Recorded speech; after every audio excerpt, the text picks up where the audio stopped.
how to exclude shorts from search results on YouTube.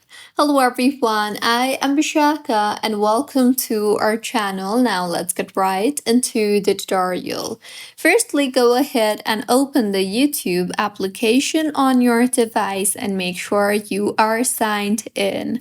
Now, tap on the search bar you see there on top and then go ahead and make a search.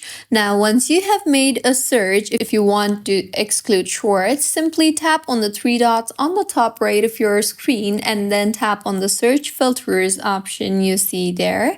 Now, in this particular interface, go ahead and select the option for videos only and make sure not to select the all option you see here. And with this, if you go back and refresh your page, you will not see any shorts in the search results. So this was about how you can exclude shorts from search results on YouTube. If you find this tutorial helpful, please like the video and do comment if you have any queries. Also, do subscribe to our channel for more helpful tutorials like this.